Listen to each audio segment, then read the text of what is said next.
इमरान भाई, आप स्वर्गीय खासदार वसंतराव जी चौहान साहब से मिल चुके हैं। मैं स्वर्गीय खासदार वसंतराव जी चौहान साहब के बारे में इतना ही कहूंगा, लोकप्रियता खैरात में नहीं मिलती, उसके लिए बेहद खूबसूरत और संवेदनशील हृदय बनाना पड़ा। दूसरों की तकलीफों को खुद के दामन में समेटना पड़ा, तब जाके लोगों की धड़कनों में बसे वसंतराव जी चौहान। और चौहान साहब को हराने के लिए खुद मोदी और शाह को भी यहां आना पड़ा। आज या धर्माबाद नगरीमध्ये होत असलेल्या आजच्या या अतिविराट सभेला, विजय संकल्प सभेला उपस्थित असलेले सन्माननीय खासदार इम्रानजी प्रतापजी गडी साहेब, ज्यांनी आपल्या अतिशय चांगल्या शैलीमध्ये आपल्याला संबोधित केलं, असे माजी मंत्री डॉक्टर महादेवरावजी किनाळकर साहेब, माजी मंत्री भास्कररावजी पाटील खतगावकर साहेब, तेलंगणाचे माजी मंत्री शबीर अली साहब, जहीराबादचे खासदार सूरजजी शेटकर साहब, व्यासपीठावर उपस्थित असलेल्या सो अकुलता लताजी, ललिता जी, हमारे एमएलए जो यहाँ उपस्थित है, माजी आमदार ओमप्रकाश जी पोकरना, आमचे राष्ट्रवादीचे युवा सहकारी श्रीजी देशमुख गोरठेकर, सोमेश्वरजी रेड्डी साहेब, जाकेरजी चाऊस, धर्माबाद तालुक्याचे ज्येष्ठ गणेशरावजी पाटील करखेलीकर, नागोरावजी पाटील रोशनगावकर, भास्कररावजी भिलवंडे, संजयजी बेळगे, शिवाजी पाटील पातळीकर, दशरथजी लोहबंदे, अरुण पाटील एकंबेकर, आमचे बंधू रणजित चव्हाण, काका हनुमंतरावजी चव्हाण, रवी पाटील खतगावकर, गोविंदराव पाटील करखेलीकर, गंगाधर तोटलोर,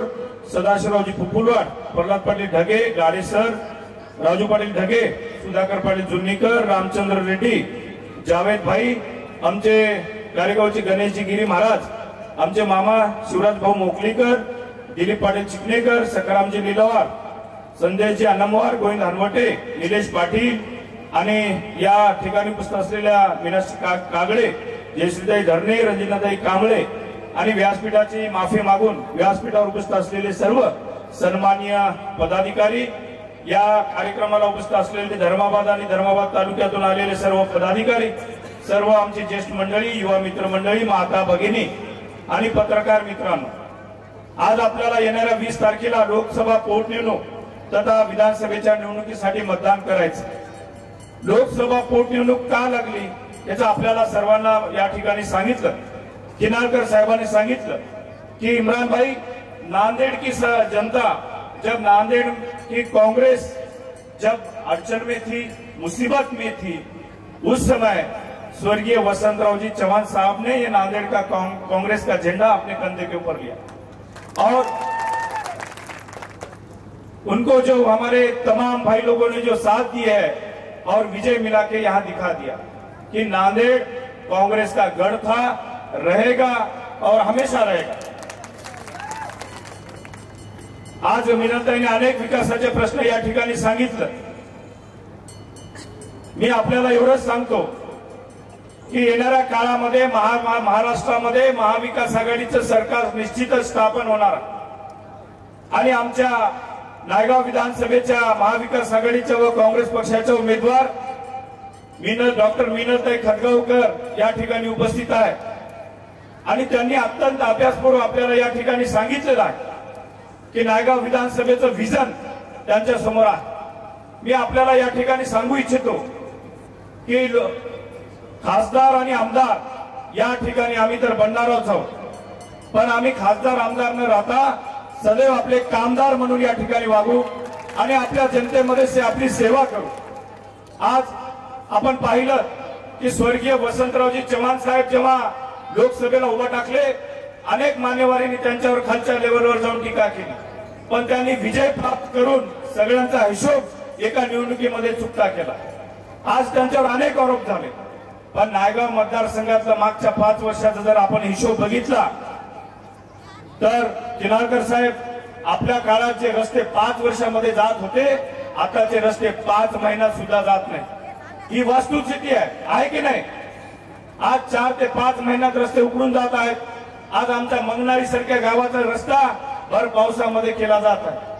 ही जी अशा जर विकासाची कामं जर आपल्याला या ठिकाणी होत असतील तर निश्चितच आपण विकास कोण्या बाजूने पाहिजे हे आपण आता येणाऱ्या काळामध्ये ठरवलं पाहिजे. आज बरीचशी चर्चा विरोधक करत आहेत की या ठिकाणी खतगावकरांना नायगाव परिवाराचं जमेल का ना जमेल. पण मी आपल्याला सर्वांच्या साक्षीने सांगतो की माझी बहीण खतगावकर साहेबांच्या घरात दिलेली आहे आणि मिनलताई आमची बाईलेक आहे. म्हणून या ठिकाणी आपल्या सर्व जनसमुदायाच्या वतीने मी अभिवादन देतो की मिनलताईचे या ठिकाणी 2 भाऊ उपस्थित आहेत. मी स्वतः रवींद्र चव्हाण आणि आमचे शिरीष भाऊ गोरटेकर. त्याच्यामुळे मिनलताई आपल्याला काळजी करायची गरज नाही. दोन्ही भाऊ मिळून आपल्याला या ठिकाणी तोलामोलाची साथ देतील. या ठिकाणी मी आपल्याला आवाहन करतो, मला 4 मत कमी मिळाले तरी चालतील पण आमच्या ताईला या ठिकाणी माझ्या बरोबरीने मतदान मिळालं पाहिजे. देणार की नाही हात उंचावून सांगा. आज या ठिकाणी स्वर्गीय वसंतरावजी चव्हाण साहेबांनी ज्या जिद्दीने या ठिकाणी लोकसभेची निवडणूक लढवली त्या जिद्दीने आपण या ठिकाणी त्यांना मतदान केलेला. इमरान जी प्रतापगढ़ी साहब ये वही जनता है जो स्वर्गीय वसंतराव जी चौहान साहब को 2 बार विधानसभा में भेज चुकी है और स्वर्गीय वसंतराव जी चौहान साहब ने इनके ऊपर प्रेम दिया है और इन्होंने वसंतराव जी चौहान साहब के ऊपर उतना ही प्रेम दिया. और मैं इमरान प्रतापगढ़ी के बारे में, इमरान साहब के बारे में इतना कहना चाहता हूं, उसे गुमा है कि मेरी उड़ान कुछ कम है, उसे गुमा है कि मेरी उड़ान कुछ कम है, मुझे यकीन है कि आसमान कुछ कम है. और मेरे ऊपर बहुत सारे लोग जहां लोकसभा प्रचार में बोले जा रहे हैं कि भाई केंद्र में मोदी सरकार है, भाजपा की सरकार है और ये बंदे के चुन के देने में क्या अपना फायदा होगा. मैं इतना ही कहना चाहता हूं कि यहाँ इमरान भाई है, गाड़ी अगर जोर से चल रही है तो उसको ब्रेक लगाने वाला कोई चाहिए. यहाँ नांदेड़ में 2 विधान लोकसभा के राज्यसभा के खासदार है तो दोनों खासदार के ऊपर ब्रेक लगाने का काम मैं करूंगा. दोनों खासदारों के ऊपर ब्रेक लगाने का काम मैं करूंगा. इतना बोलूंगा.